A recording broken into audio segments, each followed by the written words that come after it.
With the Eat Stop Eat intermittent fasting method, you are encouraged to eat anything that you want on your eating days. This is great for not letting go of the foods you love, but is it the best thing to do to achieve the best results? I don't believe that eating whatever you like is the best thing to do. You will get the best results with intermittent fasting if you pay close attention to what you eat during your eating windows. The biggest reason for obesity in the world is the type and quantity of food that people eat. Let's be honest here, you know what you should be eating and what you shouldn't. You don't have to be a genius to know this. The importance of vegetables. You are probably aware that fresh vegetables are essential for good health. They contain the right amount of antioxidants, vitamins, fiber, and minerals. Vegetables are perfect for the human body. But despite knowing this, too many people eat processed foods and treat vegetables as a secondary option. If they eat vegetables, they do not eat enough. Not eating the right amount of vegetables is not suitable for your health. It isn't very reasonable to think that French fries are vegetables. Yes, they are made from potatoes, but they are fried, and there is little goodness. You will be much better at eating tomatoes, cucumbers, broccoli, cabbage, and kale. It doesn't matter that these fresh vegetables are not as exciting as French fries. It would be best if you thought about the health benefits of deriving from going for fresh vegetables. This is far more important than the taste. I recommend that you eat as many vegetables as possible when you are intermittent fasting. It is easy for you to consume many vegetables and still maintain a calorie deficit, as vegetables do not contain many calories. Vegetables will fill you up as well, so you will reduce the number of hunger pangs that you experience. Don't forget fruits. Eating fresh fruit is very good for your health as well. It would be best to consume a wide range of fruits as long as they are natural. Most fruit juices are not 100% natural. Always choose fresh and natural fruits, and they contain high levels of fiber, which will help keep your insulin levels stable. Almost all fruits sold in a can or a jar will contain additives. The same goes for almost all fruit juices. You can make your fruit juice with fresh and natural fruit and a blender. This is easy to do and so much better for your health. Healthy meat cuts. If you eat meat, then you want to make sure that you choose the healthiest cuts. It is much better if you steam your meat or grill it rather than frying. Lightly sautéing your meat is also acceptable. Avoid deep-fried meats at all costs. This includes Spam and sausages. These are okay to eat occasionally, but do not consume them regularly. Usually, these kinds of meats have a lot of additives and calories. Consume healthy fats. Healthy fats are essential for your well-being. Two of the best sources of healthy fats are virgin coconut oil and extra virgin olive oil. Coconut oil is superior to olive oil. Unfortunately, the olive oil industry has changed, and now a lot of olive oil products are diluted and not as good for you as they should be. It is doubtful that you will come across diluted coconut oil.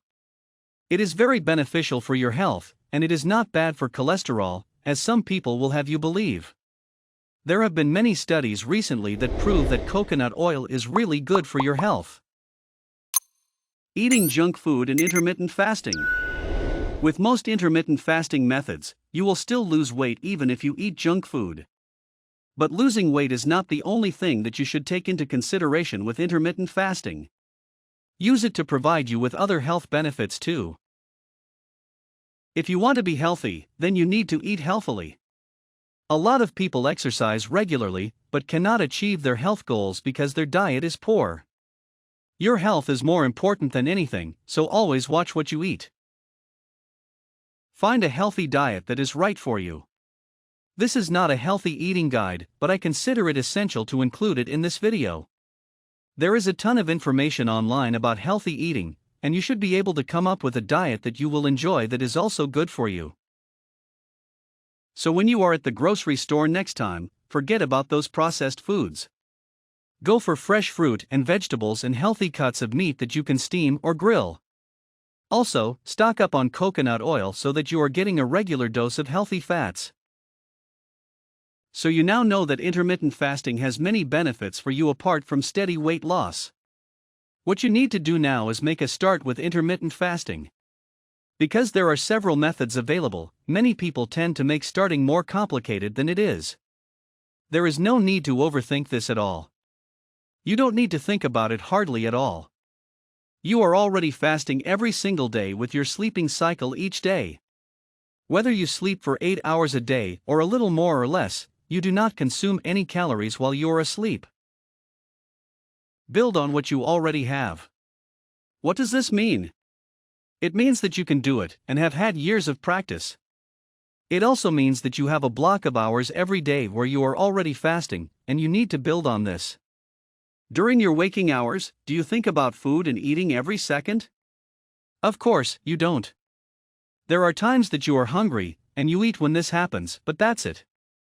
This means another batch of hours when you awake when you are not thinking about eating. No major re-engineering. This is all good news for you. There are significant amounts of time that you are not eating each day. All you have to do is organize your fasting and eating patterns a bit.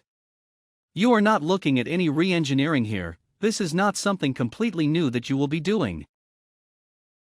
Many lifestyle changes are difficult because you have to introduce new concepts into your life and make them stick. With intermittent fasting, you need to reorganize what you are already doing every day and have done since you were a child. Is it that easy? You will have to replace an old habit with a new one by determining a fasting window and an eating window. Breaking habits is not easy, but you can undoubtedly win the day with a bit of persistence. Keep all of those benefits of intermittent fasting uppermost in your mind. Look, there is no miracle solution to breaking an old habit and installing a new one. There will be times at the beginning where things get a bit tough for you. During your fasting window, you are probably going to be tempted to eat. But many people have overcome this, and you can do too. Consult your doctor. I recommend that you consult with your doctor before you start intermittent fasting. If you are on some particular medication, not over the counter, there may be a risk for you. The same goes if you are pregnant. Just ask your doctor's advice first. You may have a heart condition or suffer from anxiety or depression. This may not mean that you cannot participate in intermittent fasting, but you need to check first. Your doctor may tell you to go for a specific intermittent fasting method that will be safe for you. I can't force you to speak with your doctor, but I highly recommend that you do. Choose your eating window. The most important aspect of intermittent fasting is your eating window. You need to be comfortable with this and forget about what others are saying. We are all different, and what works for others may not work for you. For example, some people are active through the night and considered night owls. They get up late in the day and stay awake until morning, when they finally sleep. Others like to get up very early in the morning because they do their best work at this time. They will sleep early in the evening. The majority of people fall between these two extremes. You know your pattern and what would work best for you. Never let intermittent fasting impose a different pattern. It has to fit in with what you are currently doing. Think about when you are the most active. This is the time that you will want to eat the most. Identify an 8-hour window if you are a man and a 10-hour window if you are a woman that covers your active time. It would be best if you based your eating window on your current lifestyle. Trying to change your lifestyle to fit someone else's idea of a good intermittent fasting schedule is never going to work. There will be so much resistance that you will resort to your old eating patterns very quickly, and I don't want you to do that. Decide when you are going to start. Maybe you think that it is unnecessary to include this in this guide. How many times have you thought about starting something and never quite got around to it? We all do this, so having a fixed start date for your intermittent fasting is very important. There is an old saying that tomorrow never comes, and this is so true. If you keep saying that you will start on your intermittent fasting journey tomorrow, and you don't, you will probably never start at all. So commit and write it down if this helps. You can say that you will eat between your chosen eating window and fast for the remaining hours of the day from a specific date. And then, of course, you must start on this day and follow the schedule. When you are setting your start date, you need to visit your doctor to ensure that it is okay for you to participate in intermittent fasting and the determination of your eating window. Plan what you will eat. The most important thing to achieve with your eating window is satiety. This means that you will feel full before your fasting window begins. There are both physical and mental elements to satiety. On the physical side, your body will break down the food you consume and then look for more. On the mental side, you need to consider your current eating habits. Are you a comfort eater? Or do you eat only when you are hungry? We are all different, so you need to consider these things. Certain foods may make you feel fuller than others. You need to identify what these foods are and include them in your eating window.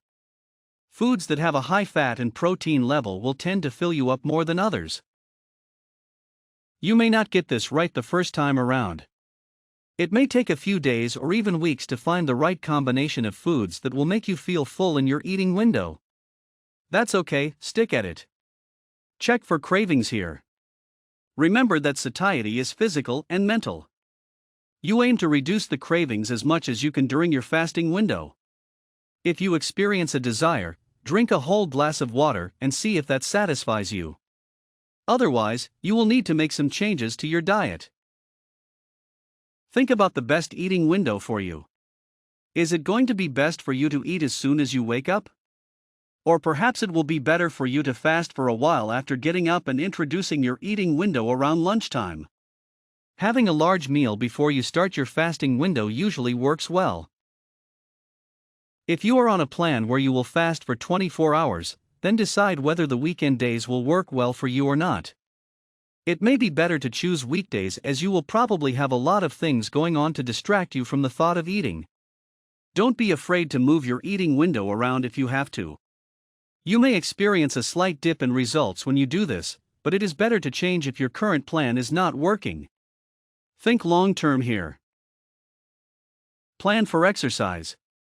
You knew this was coming, didn't you? There is no need to panic if you don't usually participate in regular exercise. You can just add some gentle exercise such as walking into your routine. The key to success here is to make small changes and build on these.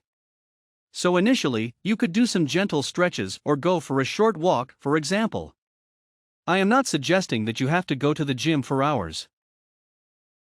Walk instead of taking the car to the local shops. Start using the stairs instead of the elevator. Park your car further away from a store entrance than you usually would so that you have to walk a little. Just do what you can to introduce regular exercise into your life and build on this. The benefits will be fantastic for you. Get a good sleep. If you are not getting a good, uninterrupted sleep right now, you need to fix this. Don't drink caffeine-laden beverages before you sleep, and avoid foods with sugar as well. Use different methods to relax your mind, such as mindfulness meditation and listening to soothing recordings. You have to ease into a sound sleep pattern if you are not currently experiencing this.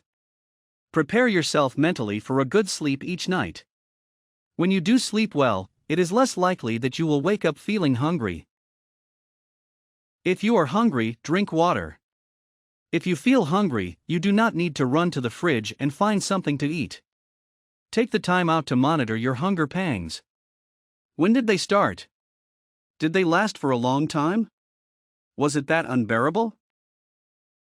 The thing is that hunger pangs tend to come and go. They are never usually as bad as you think they are going to be. One of the best ways to get rid of hunger pangs is to drink water. When you are drinking your water, your mind will not be fixated on the hunger pangs. If you have to, you can drink a 0-calorie soda, but water is better for you. Drinking water is a very effective way to deal with hunger pangs.